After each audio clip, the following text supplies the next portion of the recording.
नमस्कार दोस्तों, स्वागत है आपका मेरे चैनल एजुकेशन क्लासेस हिंदी में। आज हम लोग विभिन्न परीक्षाओं में पूछे जाने वाले संत कवियों के जन्म स्थान और उनकी गुरु शिष्य परंपरा के बारे में पढ़ेंगे। ये जो वीडियो होगा हमारे लिए काफ़ी महत्वपूर्ण होगा, क्योंकि हम अगर सिंपल ऐसे ही किसी का जन्म स्थान पढ़ते हैं तो वो हमें याद नहीं होता है। तो आज हम इसको ट्रिक के माध्यम से पढ़ेंगे, जिससे कि जो है हम इसको आसानी से और जल्दी सीख सकें। तो चलिए स्टार्ट करते हैं। पहले हम देखते हैं कि कबीर जो है संतों में सबसे बड़ी संत हैं। इनका नाम पहले लिया जाता है। तो कबीर का जन्म जो है लहर तारा काशी में हुआ था, और ये हम लोग बचपन से पढ़ते आ रहे हैं कि कबीर का जन्म लहर तारा में हुआ था और रैदास का जन्म काशी में। तो लहर तारा भी काशी में है और रैदास का जन्म भी काशी में हुआ है। तो कबीर और रैदास दोनों का जन्म कहाँ हुआ था? काशी में, और कबीर का लहर तारा। नानक का जन्म जो है तलवंडी में हुआ था, ये परीक्षा में पूछा जा चुका है। फिर दादू का जन्म जो है अहमदाबाद में हुआ था। ऐसा माना जाता है कि दादू मुस्लिम थे, तो इनके नाम को हम अहमद के साथ रिलेट कर लेते हैं कि दादू का जन्म कहाँ हुआ था? अहमदाबाद, अर्थात दादू अहमद से अहमदाबाद। फिर सुंदरदास का जन्म जो है दौसा जयपुर में हुआ था। तो जानते हैं जो सुंदर होता है उसका क्या होता है? जय होता है। इस संसार में लोग उसको ज़्यादा महत्व देते हैं, जो सुंदर होता है उसकी जय करते हैं। तो ऐसे हम सुंदरदास का जन्म स्थान दौसा जयपुर याद करते हैं।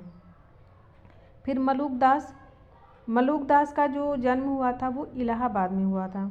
तो मलूक का हम लुक शब्द लेते हैं, और उसको लुक मतलब कैसा दिखता है।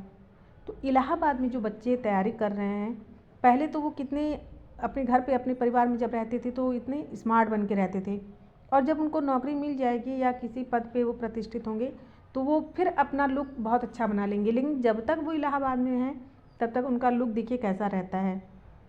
वो पढ़ने के आगे खाना पीना हर तरह से वो अपना सब कुछ भूल जाते हैं, तो उनका लुक जो हो थोड़ा ख़राब हो जाता है। तो मलूक दास इलाहाबाद, तो इसको हम इलाहाबाद से रिलेट कर लेते हैं। फिर उसके बाद है अक्षर अनन्य का जन्म सिनुहरा दतिया में हुआ था। तो अक्षर में हम अक्षर शब्द को लेते हैं, और सिनुहरा मतलब सुनहरा। अगर हम या आप या कोई भी अगर अच्छे कार्य करता है तो उसका नाम सुनहरे अक्षरों में लिखा जाता है। तो इस अक्षर को हम सिनुहरा से रिलेट कर देंगे कि जो अगर अच्छा कार्य करेगा उसका नाम सुनहरे अक्षरों में लिखा जाएगा। तो अक्षर अनन्य सिनुहरा।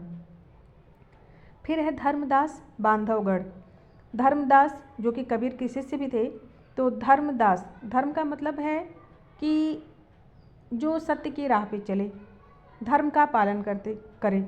इसका मतलब धर्म का ये नहीं होता है कि वर्ण व्यवस्था से या जाति प्रथा से, ऐसे कुछ नहीं होता है। धर्म सबका ये है कि हम अच्छे राह पे चलें, अच्छे कर्म करें। तो जो धर्म का पालन करता है, बांधवगढ़ अर्थात बांधव मतलब बंधु, लोग उसके बंधु हो जाते हैं, उसके मित्र हो जाते हैं। आप भी अगर सत्य की राह पे अच्छे कार्य करेंगे तो आपके बहुत सारे बंधु हो जाएंगे। तो धर्मदास का जन्म स्थान था बांधवगढ़। फिर है हरिदास निरंजनी, इनका जन्म जो है डिडवाना में हुआ था। तो हरिदास, हम किसके दास हैं? हरि के। हम हमेशा हरि के दास बन के रहते हैं। जो अगर हम हरि के दास बन के नहीं रहेंगे, अहंकार में रहेंगे, तो हमें हरि का क्या पड़ेगा? डंडा पड़ेगा। तो इसलिए हम डरते हैं और हरि की पूजा करते हैं। तो इसको बस हम रिलेट करने के लिए याद कर रहे हैं। फिर है जम्भनाथ का जो जन्म स्थान है वो पीपासर है। तो पीपा का हम लेंगे पी, और जम्भनाथ का लेंगे, जम्भ से बनाएंगे जीभ। तो जब हम कुछ पीते हैं तो जीभ पर वह जाता है और उसका हमें स्वाद पता चलता है। तो जम्भ को हम बनाएंगे जीभ, और पीपा का पी, अर्थात जब भी हम कुछ पिएंगे तो उसका स्वाद हमारे जीभ पर जाएगा, और हम लोग को खट्टा है, मीठा है, तीखा है, क्या है, तो उसका हमें स्वाद मिलता है। तो जम्भनाथ का हो गया पीपासर। फिर है सींगा जो संत थे, उनका जन्म खजूर मध्य प्रदेश में हुआ था। तो सींगा, खजूर तो हम लोग खाते ही हैं। देखते हैं खजूर का वृक्ष, उसकी जो पत्तियां होती हैं कितनी नुकीली होती हैं। इसी तरह जो पशु होते हैं उनके जो सींग हैं वो भी बड़े नुकीले होते हैं। तो हम उनसे भी डरते हैं, और जब हम खजूर तोड़ने जाते हैं पत्तियों पे, तो उससे भी हम जो है बचते हैं कि कहीं वह हमें चुभ न जाए। तो सींगा खजूर ऐसे हम रिलेट कर लेते हैं। फिर उसके बाद है आचार्य भक्त कवि हैं, देखिए रामानुजाचार्य। रामानुजाचार्य का जो जन्म है वो कांचीपुर में हुआ था। कहाँ हुआ था? कांचीपुर। तो देखिए अनुज जितने भी हमारे अनुज होते हैं, जो हमारे हमसे छोटे होते हैं, तो वो क्या खेलते हैं? कंचा खेलते हैं। हम लोगों ने भी बचपन में कंचा खेला है। तो जब कंचा खेलते थे तो हमारे बड़े वो क्या करते थे? हम अनुजों को डांटते थे। तो रामानुजाचार्य, तो जितने हमारे अनुज होते हैं वो क्या खेलते हैं? कंचा खेलते हैं और हम उनको मना करते हैं। तो रामानुजाचार्य को हम कांचीपुरम से ऐड कर देंगे। फिर है मध्वाचार्य। मध्वाचार्य जो है इनका जन्म जो है बेलीग्राम में हुआ था। तो बेलीग्राम का हम बेल ले लेते हैं। बेल घर में देखते हैं गर्मियों में जब बेल का शरबत बनाया जाता है और कहा जाता है कि ज़रा आप बेल का शरबत बनाइए, तो हम उससे दूर भागते हैं क्योंकि वो हाथों में बड़ा चिपकता है, लगता है। तो हम दूसरों को कहते हैं बेल का शरबत बनाओ। तो जब वो बेल का शरबत बनाते हैं तो हम उनके बीच में बैठ जाते हैं, कहाँ? मध्य में, और हम देखते हैं कि वो शरबत कैसे बन रहा है और उसका आनंद लेते हैं। तो मध्वाचार्य बेलीग्राम, क्योंकि मध्य में हम बैठ जाते हैं और बेल का शरबत बनते हुए देखते हैं। फिर है निम्बार्क। निम्बार्क का जन्म जो है निम्बापुर में हुआ था। तो निम्बार्क का निम्बा ये स्वतः ही मैच हो जा रहा है। फिर है वल्लभाचार्य चंपारण। वल्लभाचार्य का जो जन्म कहाँ हुआ था? वो चंपारण में हुआ था। तो बल्लभ को हम बनाएंगे बल्लम, और चंपारण मतलब चंपा मतलब चाँपना। लोग क्या करते हैं? बल्लभ चाँपते हैं। जैसे पशु हमारे गांव में घुसाते हैं तो लोग उसको कैसे भगाते हैं?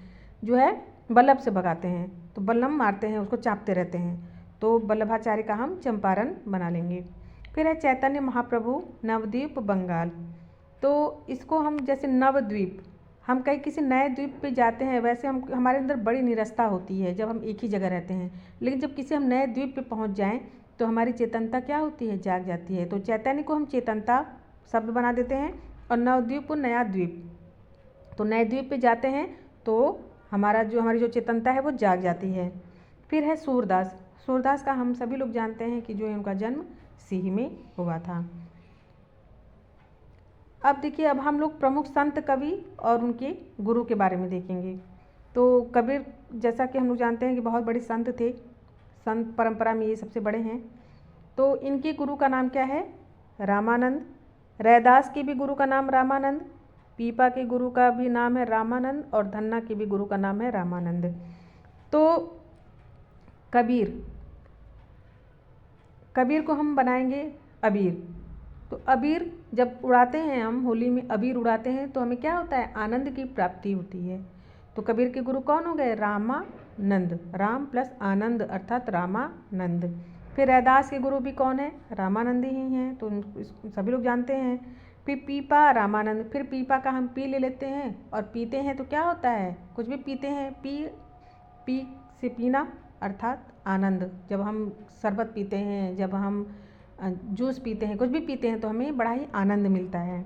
फिर है धन्ना। धन्ना के गुरु भी जो है रामानंद थे। तो धन्ना अर्थात जब हमें धन की प्राप्ति होती है, राम हमें धन देते हैं तो हमें क्या होता है? आनंद की प्राप्ति होती है। फिर है सींगा। सींगा के जो गुरु हैं वो कौन है? मनंगीर हैं। तो सींगा मतलब सींग एक नुकीली वस्तु मान लीजिए, और मनंगीर मतलब मन में। जब कोई सींग मारता है अर्थात कड़वे वचन बोलता है, या पशु ही अगर सींग मारते हैं तो मन को बड़ी ही तकलीफ होती है। तो हम सींग को मन से रिलेट कर देते हैं। फिर सुंदरदास और दादू। सुंदरदास के गुरु कौन थे? दादू थे। तो दादू जो हम सबके दादू हैं, दादाजी हैं घर में। तो दादू जो हमारे होते हैं ना, बड़े सुंदर लगते हैं हमको, हमारे लिए बहुत ही प्रिय होते हैं, बड़े ही सुंदर। वो कैसे भी हों हमको बहुत सुंदर लगते हैं, बहुत अच्छे लगते हैं।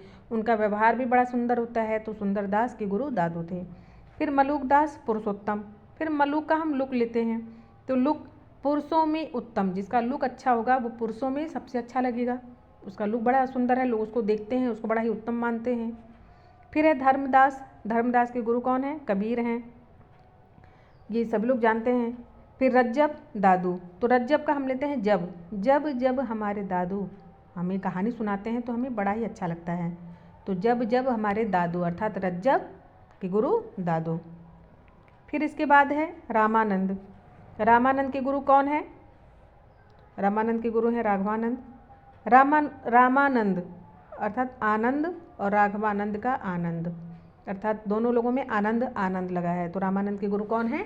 राघवानंद हैं। फिर रामानुजाचार्य, रामानुजाचार्य के गुरु कौन है? कांचीपुर। तो वही हमारे अनुज जब कंचा खेलते हैं तो हम उनको डांटते हैं, तो रामानुजाचार्य का कांचीपुर हो जाएगा। फिर है वल्लभाचार्य, वल्लभाचार्य के गुरु कौन है? विष्णु स्वामी हैं। तो वल्लभाचार्य के गुरु विष्णु स्वामी सभी लोग जानते हैं, लेकिन फिर भी जब हमें कोई बल्लम मारता है, बल्लम से मारता है, तो हम किसको याद करते हैं? विष्णु को याद करते हैं। विष्णु कौन है? हमारे पालन करता है, हमारा पालन करते हैं, तो वही हमारी रक्षा करते हैं, तो हम विष्णु को याद करते हैं, अर्थात बल्लम से विष्णु स्वामी रिलेट कर देंगे। फिर चैतन्य महाप्रभु के गुरु कौन है? केशव भारती। तो फिर उसके बाद है अग्रदास, अग्रदास के गुरु कौन है? कृष्णदास पयहारी। तो कृष्ण के दास जब हम बन के रहेंगे तो हमें कृष्ण क्या करेंगे? आगे की ओर बढ़ाएंगे। अग्र मतलब हम आगे आगे ही बढ़ते रहेंगे, तो हमें क्या करना है? कृष्ण का दास बन के रहना है। तो अर्थात कृष्णदास किसके गुरु हैं? अग्रदास के। तो अग्रदास मतलब हमको आगे होना है तो हम शिष्य रहेंगे, और कृष्ण के दास बनेंगे तो कृष्ण हमारे गुरु रहेंगे। फिर तुलसीदास के गुरु कौन है? नरहरियानंद या नरहरि दास, ये हम सभी जानते हैं।